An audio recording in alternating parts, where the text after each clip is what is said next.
kid actor, you finally get to that point where you're like, do I want to continue to do this? And my parents were very supportive. It just, I don't know, for me it happened, there was a casting director here named Shay Griffin. I don't even know if she's still cast, but Shay was she's like the original, she's like the OG casting directors of casting directors in Atlanta. And she actually planted that seed. She said, I think you might be ready for LA. And I didn't even know if I was ready for it. LA is, I had heard stories, LA being a different beast in and of itself, much like New York. So I didn't know if I was ready. Long story short, a gentleman from Howard University wrote a script. He graduated, he came here to do it. I went for an audition and I made the callbacks. And I remember laying in my bed and I got really nervous. I hadn't auditioned in a while, I got really nervous. And I actually began to cry. I'm gonna open up, this is Merge. Come on, emotional man, that's all right. But honestly, I sat in my bed and I began to cry. And as I cried, I started praying. And I asked God, what am I supposed to do with my life? I was in school studying early childhood development. I was going to open up a daycare. I thought that was kind of going to be that's what it was going to be. And I said, if it's not supposed to be rooted in a daycare, if it's supposed to be in this entertainment, give me a sign. And I went in and had a really great audition and ended up getting the part. We ended up moving to LA. I remember picking up a book by Dr. Charles Stanley it was literally at a truck stop in maybe Louisiana, because we drove out. It was maybe Louisiana, maybe even Texas. And the whole point of the book was just about faith. And I remember reading that book on the road out there. And this is one industry where faith is a must. For people that don't have it, I don't know how they do it. I don't know how they're able to continuously go out and audition and put themselves in front of the people that ultimately give us jobs without the faith that at one point we're going to get a yes, and we're going to get a big yes. But for me, it was just a number of little things that kind of kept adding up, and I said, there's something here, and if I don't pursue, I talked to my parents, and they felt the same way. It was now or never. I was at a great age to do it.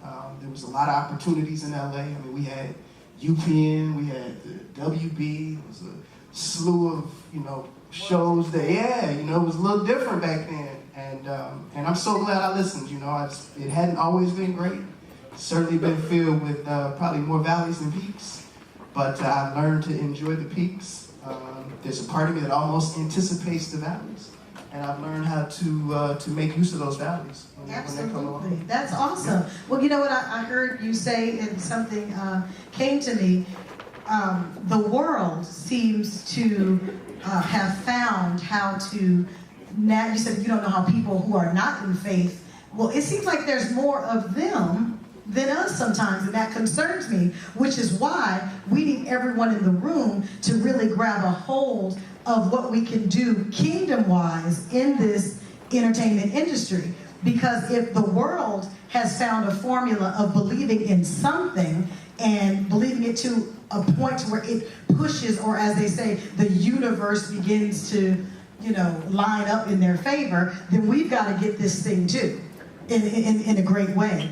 Now, Tika, your it factor it's like cream, baby. It rises to the top. So I just want to know, how does that happen? How does your cream seem to rise to the top? I've enjoyed you for years now, and what you do, there's a magic that happens on that screen. It's undeniable. So when you hear that, Oprah had to make a call, and then that call happened, you go, well, yeah. So what is it for you at home? What is it like for you when those calls come through, you get off the phone with Oprah, and you go, okay, what just happened? Oh, that was a lot. Thank you. Yeah.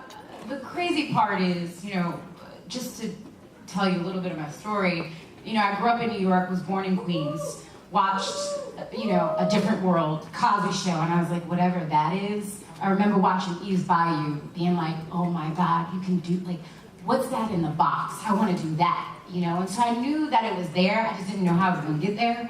So, after I finished high school, my mom was like, are you coming to North Carolina or not? And I was like, I knew I didn't want to do that, so I went to school for public relations, whatever, thinking, well, I guess I'll be a publicist if the plan, doesn't work out. So took classes around the city, ended up not being able to finish school because I couldn't afford school, and taken tons and tons of classes, and waitressing and just doing the grind work in New York City.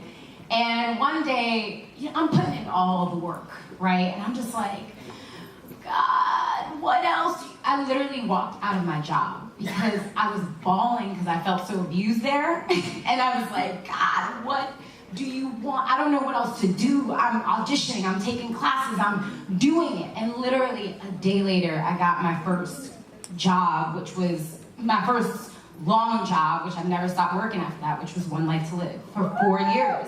And I was just like, oh, so this is gonna work. And that's where my faith came in, because I really didn't know what to do. I literally was crying, walking down the street. Ladies like, are you okay? And I was like, I'm fine, I'm having a conversation, I'm fine. So, but for me, it's about the passion and the work. It's not about the glitz and the glamour and all that. That's fun, but I know what I'm here for. And therefore, my purpose can be fulfilled, because I know I'm here for all the right reasons. And, obviously talent has something to do with it, but it's also, I just have this, I know I have a bigger purpose, and I know you have to use this platform for something way bigger than what the world sees it for.